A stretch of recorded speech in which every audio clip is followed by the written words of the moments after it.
Yo les astronautes, c'est Supernova 64 et vous êtes dans le cockpit d'Edito.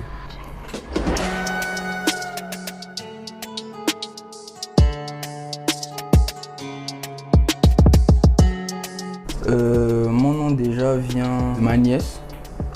Ma nièce, je suis très attaché à elle et elle s'appelle Uenova. Et suite à cela, j'ai décidé d'avoir un nom plus ou moins similaire à elle. Déjà, c'est par affection, voilà, je l'aime beaucoup. Et je ne pouvais pas m'appeler aussi comme elle, tu vois. Donc, j'ai décidé de plus ou moins chercher un truc qui pourra coller à ça. Donc, j'ai décidé de retirer le UI, le WI, et de laisser Nova. Et j'ai vu que ça collait bien et voilà. Et c'est aussi un peu gang, tu vois. C'est aussi un super héros Marvel et j'aime bien le délire Marvel et tout.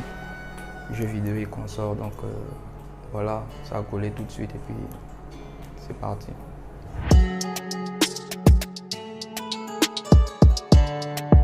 Mon tag, c'est beaucoup, ceux qui sont genre autour de moi, dans mon cercle et tout, savent que c'est plus ou moins ma petite sœur, ça veut qui fait la voix.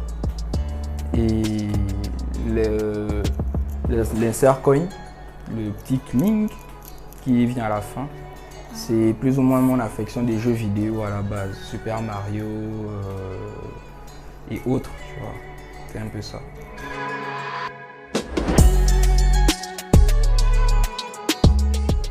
J'ai commencé le beatmaking en 2018, fin 2018. J'ai commencé à m'intéresser au beatmaking fin 2018 et c'est tombé sur moi, on va dire, par hasard. Par hasard, c'était suite à un son de Damso que j'écoutais bien, que j'aimais bien. Et j'ai tout de suite voulu savoir comment la prod a été faite en fait. Donc voilà, suite à cela, j'ai cherché sur le réseau, c'est-à-dire YouTube, savoir comment on fait les instrumentales et tout. Et voilà, ça m'a tout de suite plu et le reste a suivi.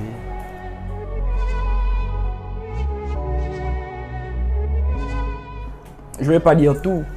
Je vais pas dire tout parce que quand je me place devant l'ordinateur, c'est plutôt au feeling.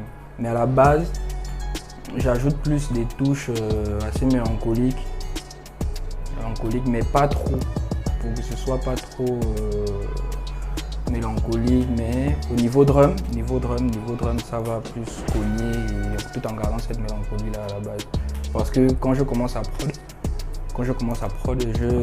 je pars sur des accords plus ou moins mélancoliques.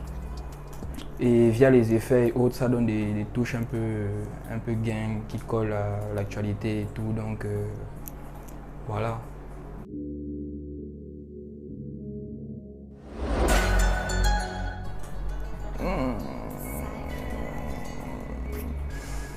Genre en 2021 là, je pense que c'est deux titres entre Slay et Pop, je pense, de Fils, Pop de Fils et Slay de Chico, Trèfle et MHP.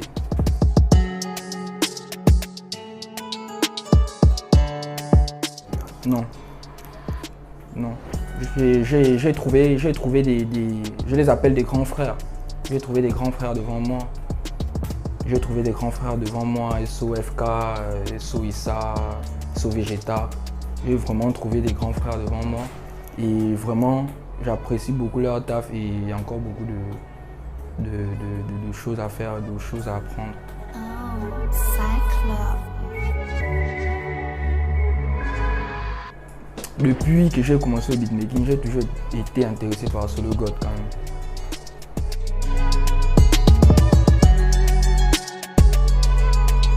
La prod à la base n'a pas beaucoup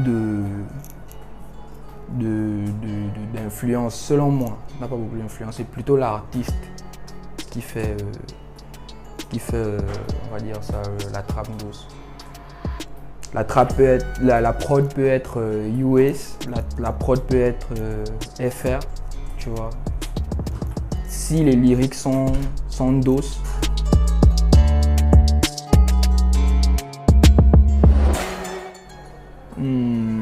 70K pour le moment. 70K, c'était un grand que je connaissais aussi qui appréciait vraiment mon travail. Et je ne vais pas le mentir, par hasard comme ça j'ai dit 70K avec tous les droits et tout. Il m'a dit ok, c'est tranquille.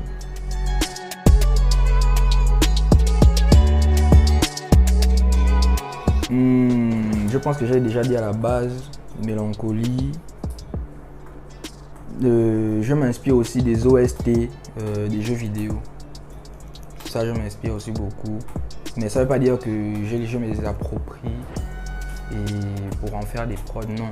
C'est juste que je joue beaucoup aux jeux vidéo et ça me travaille souvent. Et quand il y a une OST qui me plaît, je saute vite sur mon PC et je vais travailler ça.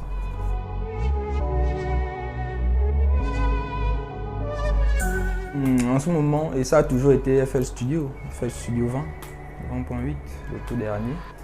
Et en ce moment, j'essaie de toucher Ableton. Ouais. En ce moment, j'essaie de toucher Ableton.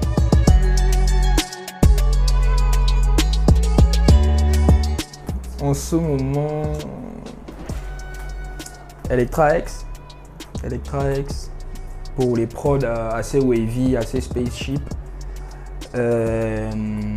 Expand pour les prods assez ethniques à la Wheezy, Gunna, Lil Baby. Et Omnisphere, c'est la base pour tout beatmaker, tu vois. C'est un peu ça.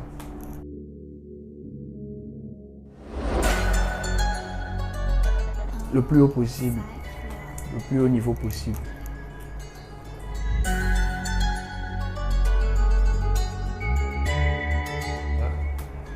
Pour son travail, je pense qu'ils sont deux. Pour son travail, Slayer Beat. Pour son talent, FK Beat.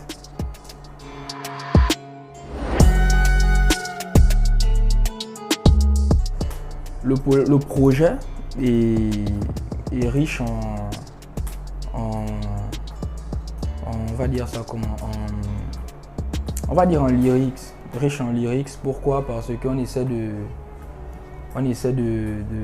d'apporter nos cultures, notre deuxième chez nous, c'est-à-dire la Guinée équatoriale, le côté hispanique qu'on a et tout. Et voilà, on essaie de se démarquer sur ce côté-là. Et voilà, niveau prod, je pense que ça va être, je ne pense pas, ça va être plus afro. Et voilà, essayer de s'amuser sur de la drill et sur de la trap. Et on va voir si on pourra s'aventurer sur d'autres styles. Et pour le moment, ça arrive fort.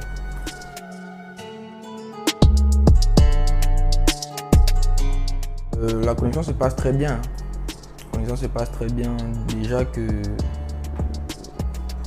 Déjà que à travers mon travail, j'ai plus ou moins été reçu comme il se doit dans le monde du beatmaking de la nouvelle génération. Et on va dire ma plus grosse connexion, c'est avec Slayer Beat.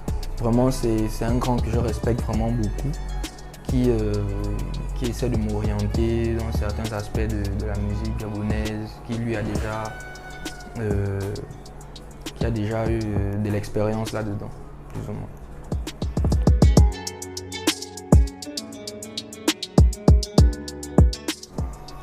Les autres prods, c'est un collectif de beatmakers. Déjà à la base, c'est un collectif de beatmakers. On se réunit de temps en temps pour essayer de faire des prods dignes de ce nom. C'est échanger quelques tips, des tips beatmaking et tout. Et notre objectif premier est de faire connaître le beatmaking, faire savoir qu'au Gabon, il y a des beatmakers très talentueux, déjà à la base. C'est vraiment notre objectif premier et sur ça, on essaie de vraiment beaucoup travailler pour ça en fait.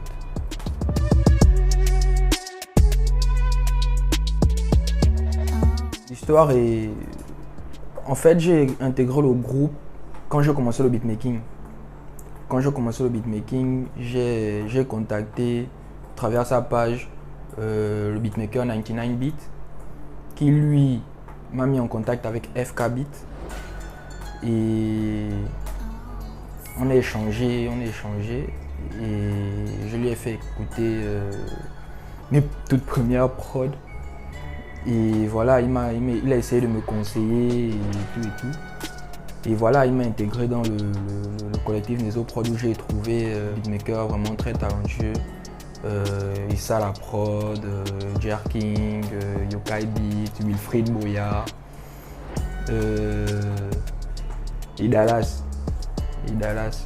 Donc voilà, il m'a intégré à la famille Nezo Prod et puis tout est parti de là.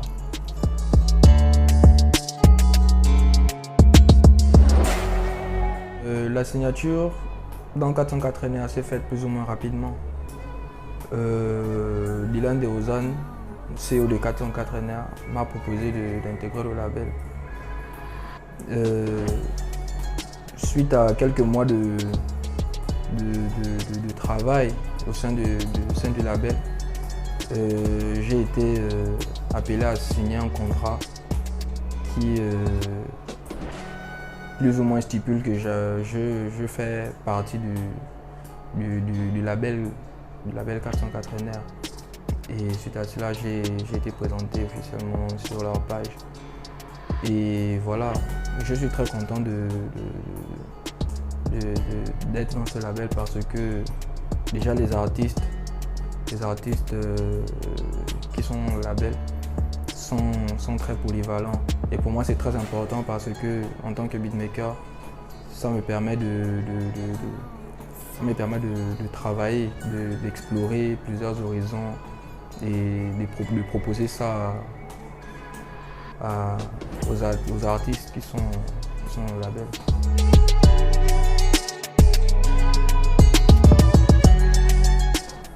En réalité, les beatmakers ne sont pas encore valorisés, surtout dans la New G. Peut-être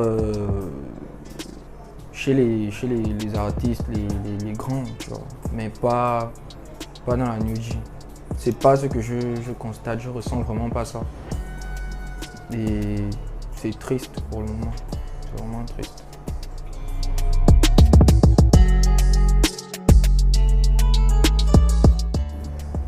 Travailler, charbonner, il faut vraiment investir du temps,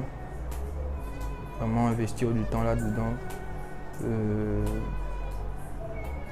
et faire beaucoup de sacrifices. Mais tout ça, ça tourne autour, c'est vraiment du temps.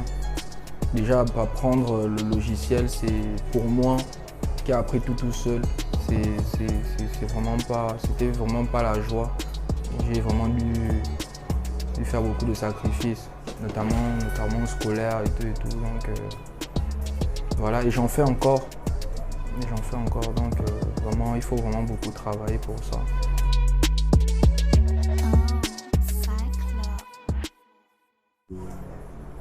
Le premier, EJ. Pourquoi?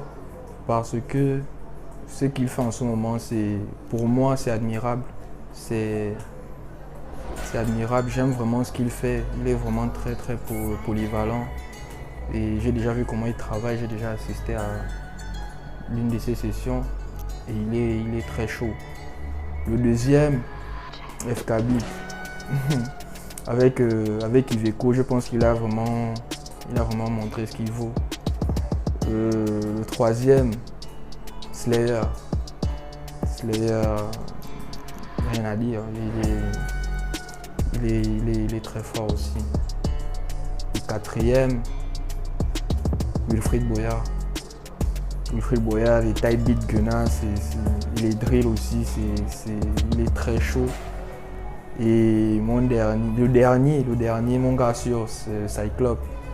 Cyclope est très chaud, il est vraiment très chaud. On a déjà collaboré, on continue à collaborer ensemble. Il est formidable, j'adore ce frère, j'adore vraiment son travail. Bon, yo les G, yo les astronautes, c'était Supernova 64 et vous étiez dans le cockpit d'Elito. It's like